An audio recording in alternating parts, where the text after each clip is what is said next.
Hi and welcome. I'm Monty McKinnon, and today I need to show you what we've got accomplished here because we've done quite a bit since we were last together, and you won't believe what happened here yesterday, or actually last night. I woke up to more snow. Oh, I hate snow. Anyway, I got the snowblower out and the shovel, and I've been outside and working out there for quite a while, and I'm pretty tired. But as you can see, we've got quite a bit done here. I'm just getting ready to place the nut up in here and shape that, and then I'll set the saddle in here. But before we do that, I need to take all of this out of here so that you can see where we're at, and I can talk a little bit about that. By the way, good news, the community section up on the top here of your computer and also on your smartphone, you will see that the community section has returned finally. So I'm able to write some more articles of encouragement, and I want to talk about some small business, how you can start a small business online, what you need to do to get yourself established that way.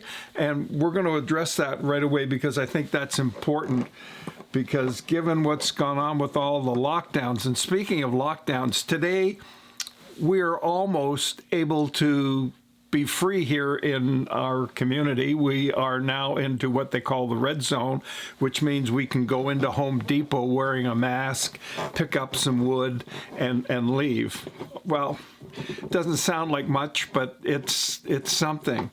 The good news is my barber is back to work, and I've already got an appointment, so I will be seeing him very, very soon.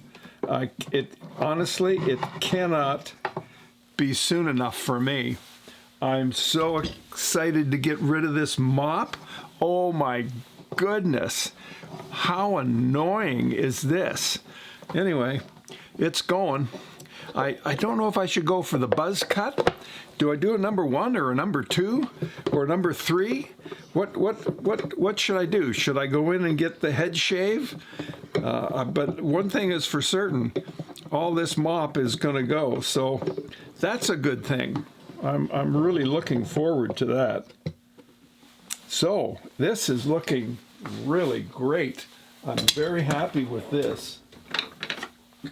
Now, just so you know, these C-clamps go underneath, and I've got wood on the bottom of the clamp so that I've got wood on wood underneath here compressing. It's not a piece of steel that's going to go in and score it. But what you do when you put a bridge on a guitar, at least the way I do it, is I measure from the nut forward here, and I have a Saddlematic that I also use that comes from Sumac. And so I'm gonna take this out very carefully because I don't want to mess up the French polish here.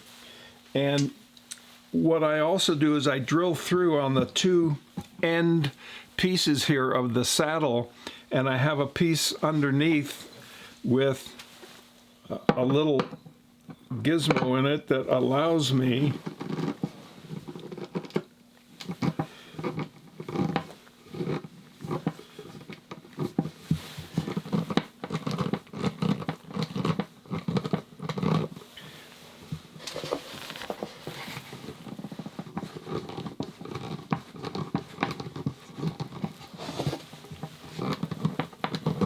I'm always nervous about a screwdriver anywhere near the top of the guitar, so I like to do both hands here just so that it's not going to be an issue. And I want to back this right up because I've drilled through and I have a T-nut in here that this piece screws into. This goes up underneath the guitar top, and this clamps this down. That's one of the ways I clamp it. And then you saw the wings and in the center, because I want this really well done. Now, because it's drilled through here and here, when I've got glue on here, then the threads get kind of messed up with some glue. So you've got to be careful taking these out. And I like to do that so that, and I've got tape on here not to score this. And I do that carefully, especially given that my hands shake so much. I don't want to mess up the top. So I like to keep my fingers around this here so that the screwdriver, should it jump out, it's a square head, a Robertson, should it jump out, well then I'm not going to have a problem and score the top of the guitar, because that could happen. And you know what that would be? That would be a bad day. That would be a really big bad day. I know I've glued this on, but I'm kind of expecting the saddle or the bridge here to move on me and come off, but it doesn't do that. Now, what I've got,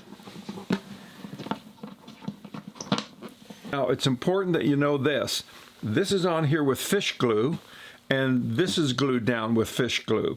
I did not use the yellow glue on this or any white glue or anything of that nature. The reason for that is that the yellow glue, the Titebond, doesn't stick to itself. So if this ever lifted, it's going to be a monumental problem, because you'd have to take it right off. Whereas with the fish glue, I can heat it and it will stick to itself. So I can either add more glue in there or heat it and reclamp it, and it will tighten right up. But I can tell you for sure that I have a very tight seam all the way around the guitar. Now, in order to make sure that you've got the bridge located properly, and I know this is a little technical, but it's worth noting.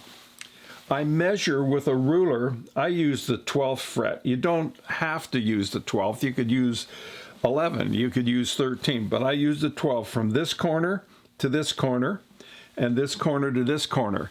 So if it's exactly the same measurement, and it is, then I know it's not like this or it's not like that. It's straight. All right. Now I know that my slot here is 70 inches, and I've got this all spaced out properly for the pins to go in there. So the center between the two of these is where I want to be for the center. And to verify that, I have a small piece of string, and I put it approximately where the E string, the high E string, is going to locate, and I can see that yes, it's going to be fine, and I can see here that yes, this is going to be fine. Now, this one is going to be close. It could have come this way by maybe a 32nd of an inch, maybe, or a 64th. But I don't think it's going to matter. No, it's going to be, my strings are going to be inside the white lines which we see running up and down the guitar here. All right, that's going to be there. So we've got that on, and that's how I measure this. Now, in order to get the position right, I put tape down here. I set this on here, and I have tape on here and here, and then I just simply measure from here to here, from here to here, and I know I've got my front end all set up here. I then hold this, put the tape down, and I draw a pencil line around there, remove the bridge, and then I cut it with a scalpel. So you'll see that coming up at some point, I believe. Yes, okay, we're good. Now, we've got the finish. I've got some more touch-up to do here. There's a little discoloration in the top here. I'm not happy about that, but I can't do much about that because of the wood. And the armrest is come along fine. Before I do anything, I am going to do another polish on the top of the guitar here, just to see if there's anything that needs any attention here. I'm going to make a table for out in the back, a bigger table, and I'm going to do kind of an outdoor kitchen. If you'd like to join me on that, that would be fun. That means doing another barbecue and getting rid of the one I have, and all of that kind of stuff, and it's coming up. So we've got things to do. I've got the electric guitar yet to work on, and I got wood for one more of these. And you've seen enough of the guitar in this shop and this static stuff. I would like to do a couple of field trips. So what do you say we have a tea with Monty, and we'll get together. Send me your questions, send me your suggestions so that I can talk about it on the channel. I will head up, get a cup of tea, and I will see you in the next video. Thanks very much for joining me. Please consider subscribing. Thanks. Don't forget to check out the links down below. Check out Leo. And thanks for subscribing. And if you do, by the way, if you need some Starbond, there's a link down there. You can go right to their site and get that glue, and you'll get a 15% discount if you use my name and say McKinnon15. So save some money. See you in the next video. Bye for now.